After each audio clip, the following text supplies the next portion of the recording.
Allman Brothers Band co-founder and legendary guitarist Dickey Betts dies at 80. Dickey Betts, who died Thursday at age 80, really was born a ramblin' man. He left home at 16 to join the circus and became a renowned guitarist touring the world with the Allman Brothers Band. He wrote the group's biggest hit, Ramblin' Man, and remained on the road until he reached the Rock and Roll Hall of Fame. Betts died at his home in Osprey, Florida. His manager of 20 years, David Spiro, said by phone. He had been battling cancer for more than a year and had chronic obstructive pulmonary disease, Spiro said. He was surrounded by his whole family and he passed peacefully. They didn't think he was in any pain, he said. Betts shared lead guitar duties with Duane Allman in the original Allman Brothers Band to help give the group its unique sound and create a new genre, Southern rock.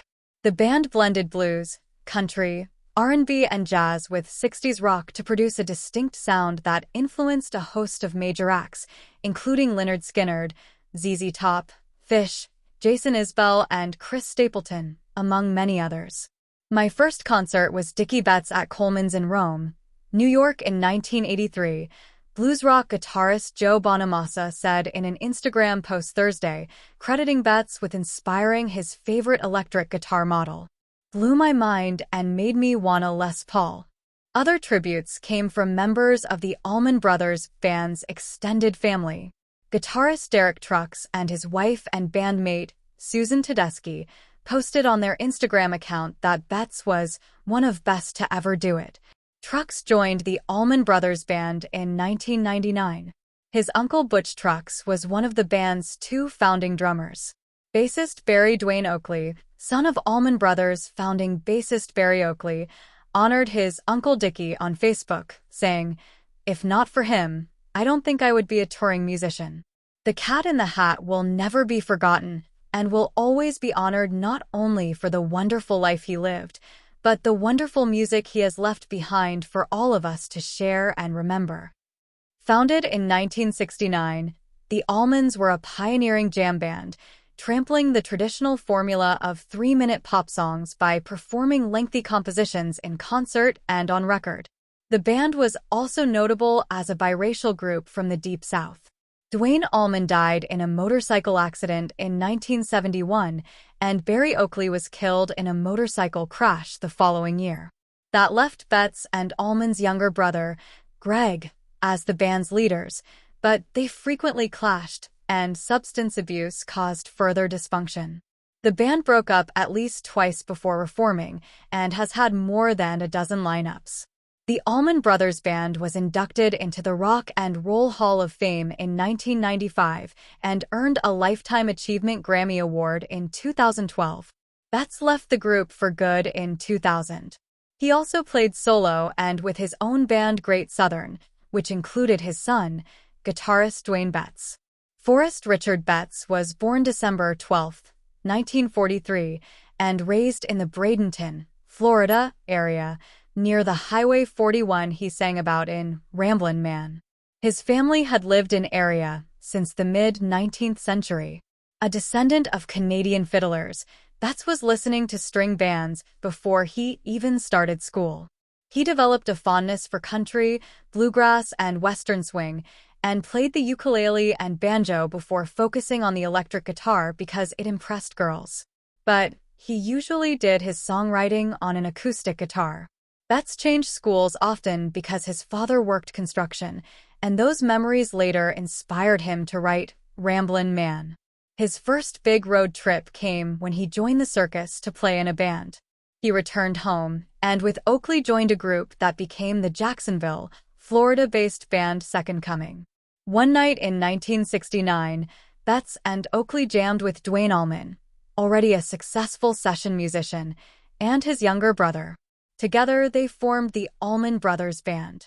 Betts excelled at anything that caught his attention, according to a statement posted Thursday on the Allman Brothers Band's official website. He was passionate in life, be it music, songwriting, fishing, hunting, boating, golf, karate, or boxing.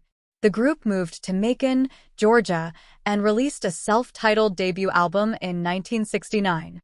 A year later came the album Idlewild South, highlighted by Betts' instrumental composition In Memory of Elizabeth Reed, which soon became a concert favorite. The 1971 double album At Fillmore East, now considered among the greatest live albums of the classic rock era, was the Allmans' commercial breakthrough and cemented their performing reputation by showcasing the unique guitar interplay between Allman and Betts. Their styles contrasted, with Allman playing bluesy slide guitar, while Betts' solos and singing tugged the band toward country. When layered in harmony, their playing was especially distinctive.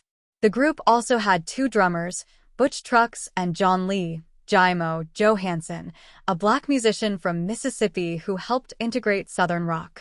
Duane Allman died 4 days after Fillmore was certified as a gold record, but the band carried on and crowds continued to grow.